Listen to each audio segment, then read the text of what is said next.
Yes sir.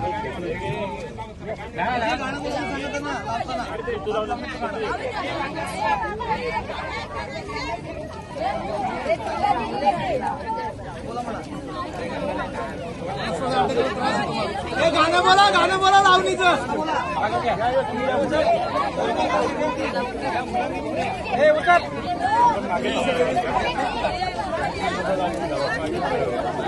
बस बस बस बस बस.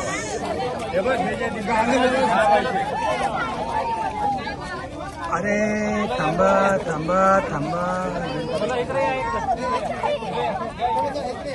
मुलांच्या मागे गाणं बोला.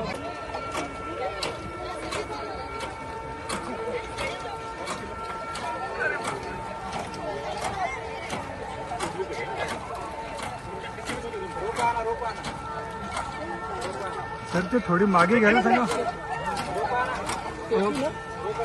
भावे सर.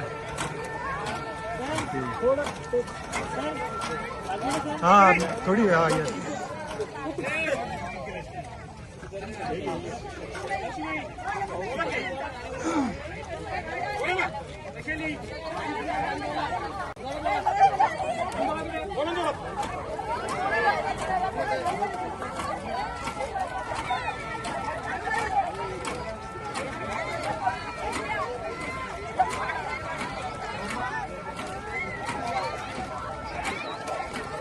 त्या मुलांना घ्या इकडे जरा. मुलांकरता साहेब आहे. ए शाळेतले मुलं आहेत ना, ए इकडे या, इकडे या. मुलांनी इकडे या सगळ्या.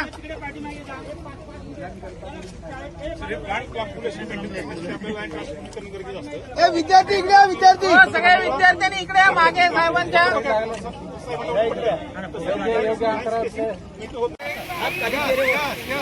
चेहरा इकडे.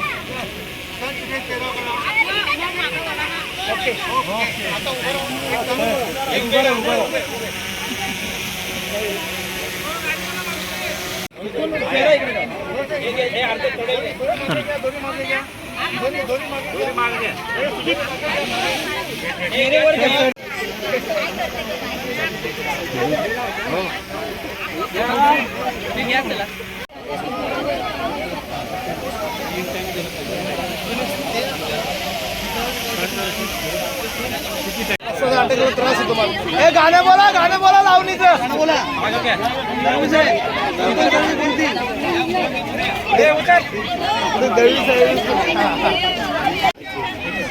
घ्या लावाला. लावा घ्या.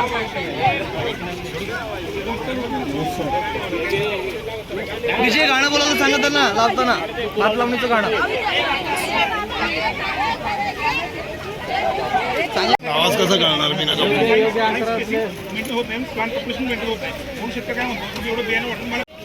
हो त्या मुलांना घ्या इकडे जरा. मुलांकरता साहेब आले. ए शाळेतले मुलं आहेत ना, ए इकडे या, इकडे या. मुलं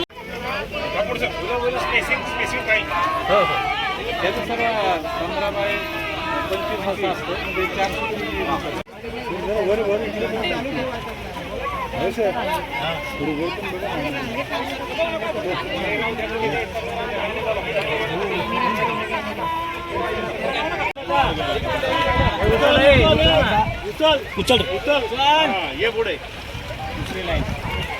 रावसाहेब देसाई कृषी विद्यापीठाच्या भात संशोधन कृषी केंद्रात कर्जत इथे येऊन एकूण या संशोधन केंद्रात काय सुविधा आहेत, इथे कुठच्या प्रकारचं संशोधन होत आहे आणि कशा प्रकारे राज्यातील शेतकऱ्यांना चांगली माहिती, चांगली बियाणं देण्याचं कार्य या संस्थेमार्फत होत आहे, ते काम पाहण्यासाठी आज मी स्वयं इकडे आलेलो आहे. इकडे मुंबईतून जवळजवळ अनेक असे विद्यार्थी, मुंबईतले शाळेतले विद्यार्थी इकडे आलेले आहेत आणि शेती संदर्भातली माहिती त्यांना प्राप्त करून देण्यात येत आहे.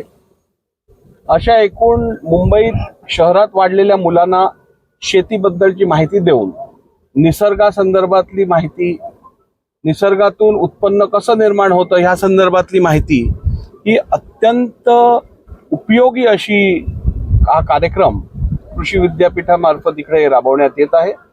आणि ह्या सगळ्याचा अनुभव घेण्यासाठी मी स्वयं आज इकडे आलो आहे. सर, तुम्ही स्वतःनी भात लागवड केली, काय अनुभव आहे तुमचा? भात लागवड करणं मला वाटतं ही निसर्गाने दिलेली सर्वात मोठी देण ही मनुष्याला आहे.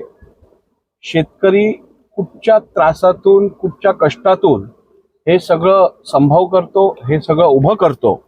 ह्याचा अनुभव आम्ही यापूर्वीही, मी स्वतः शेतकरी कुटुंबाचा असल्यामुळे घेतलेला आहे. पण अनेक वर्ष मुंबईत राहिल्यानंतर आपली नाळ परत एकदा आपल्या शेतकरी बांधवाबरोबर, आपल्या बळीराजाबरोबर जोडली जाणं आणि त्याला होणारे त्रास असतील, त्यांना होणारे प्रश्न असतील, या सगळ्याची उचित माहिती प्राप्त करून एक लोकप्रतिनिधी म्हणून त्यावरती आपल्याला उपाययोजना करण्यात अधिक सुविधा प्राप्त होते.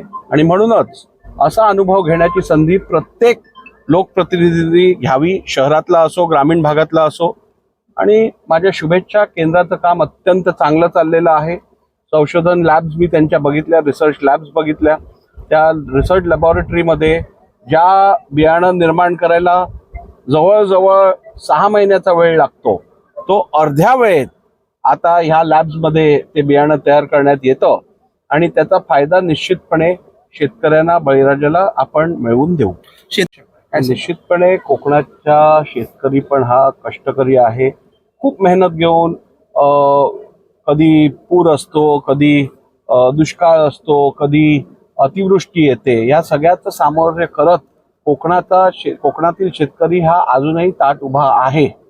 आपण अनेक वेळा बघितलं आहे कोकणातली आंब्याची झाडं असतील, लागवड असेल, आंब्याच्या झाडांना होणारं नुकसान, काजू पिकाचं होणारं नुकसान, हे निसर्गाच्या एकूण क्लायमेटिक निसर्गाच्या एक प्रकारे आपण बघितलं तर त्यांचा लहरीपणा बघितला तर खूप नुकसान आपल्या शेतकऱ्याचं कोकणातल्या पण होत असतं. याबद्दल दुमत नाही.